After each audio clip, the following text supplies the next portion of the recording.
So we kicked this off yesterday morning talking about the race to avoid the war, which I thought was kind of a parallel framing to the speech that you gave last month for the Atlas Society Gala.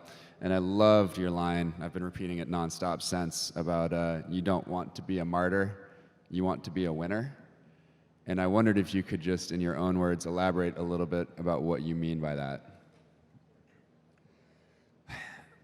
Well, it started out with a discussion of Ayn Rand and Atlas Shrugged, and the theme of the book is the system is rigged.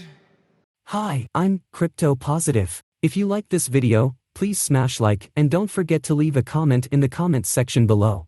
Thanks and enjoy the video. Overregulated, you can work as hard as you want, but at the end of the day, you can't succeed, and the solution is go on strike and withdraw from the economy to Galt's Gulch. And John Galt's solution is you should withdraw your labor from a corrupt economy. And the observation I made is that Satoshi is like John Galt, except a better engineer, because John Galt's solution was it's rigged, go start your own economy in a valley. And Satoshi's solution was, his observation was you're working as hard as you can for a currency that's being consistently debased by someone behind that curtain. And if you work your entire life and you make every sacrifice, they can still take everything you've done from you in 12 months if they wish to just turn the dial to the left hard enough. And once you realize that, you realize that there's no point in playing a game that is rigged. But on the other hand, going on strike and waging a full frontal attack on the game that is rigged is just making yourself a martyr. There are a lot of things that I disagree with in this world, and I'm sure there's a lot of things that you look at and disagree with in this world, but I have the humility to know that I can't change those things through a full frontal attack. I can just become a puddle of blood in front of the tank or in front of the wall.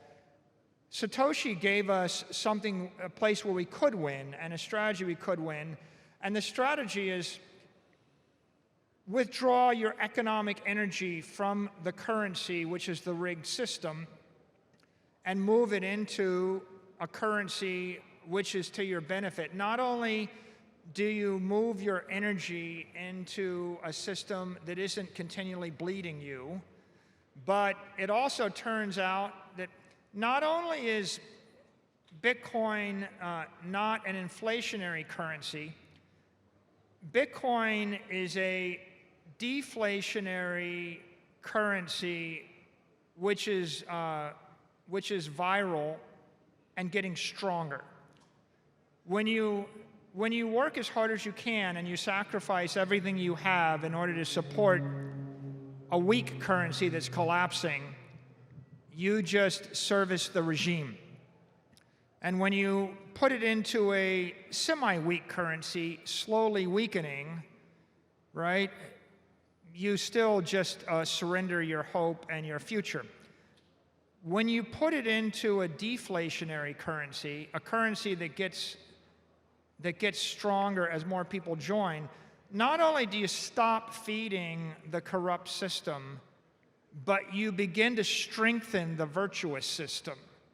And Bitcoin gets stronger as more people join. Bitcoin gets stronger as you put more money into it. But Bitcoin also gets stronger as you put more creativity or innovation. Every single developer that builds a Lightning app or builds a new improvement to Bitcoin makes the network stronger. Every communicator and every creator, every time you create you see me, I share tips videos. They're wonderful. Tip if you're in the audience. I love them. I share the crypto couples videos. They're wonderful. I love them.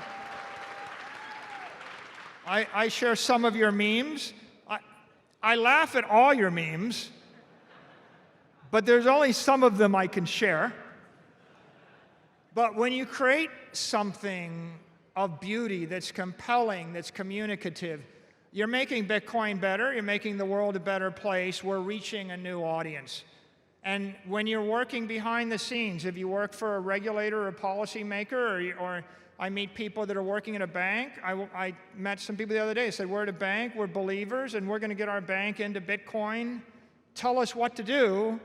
And I said, well, here's my experience. Thank you for helping.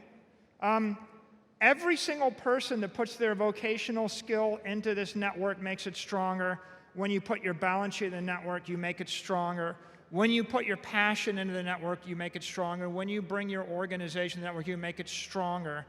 And this thing you know that it's only going to get stronger, faster, smarter over time. You also know that there's never going to be more than 21 million, but you also know that over time there's going to be less than 21 million. And a point I made to Natalie this morning in another interview is I said, the really amazing thing about Bitcoin is Bitcoin has in essence not just decentralized money. It is not just provided sovereignty and given property rights to the individual. It's also decentralized charity, and it's privatized virtue. And that I mean it this way: if you put all of your money on a boat, and it was Bitcoin, and it sunk, and you died with your private keys, you've just made a contribution to the rest of the network, right? If you want to do good for the civilization, you don't have to find a charity. You don't have to give all your money to a foundation of do-gooders that are going to give it to someone, that you don't have to give it to Greenpeace or the Sierra Club or the Gates Foundation, right? 3 of my favorites. You don't have to give it to anybody. You don't have to put up with virtue signalers that badger you to death, that say you're not a good person if you don't give all your money away. The truth is, you can self-custody your money, and on your deathbed, you can gift it to whatever cause you want. And the default, if you don't have a better idea, is you die with your private keys in your head, and you gift it pro rata, fairly and equitably, to every other person that got you to where you were.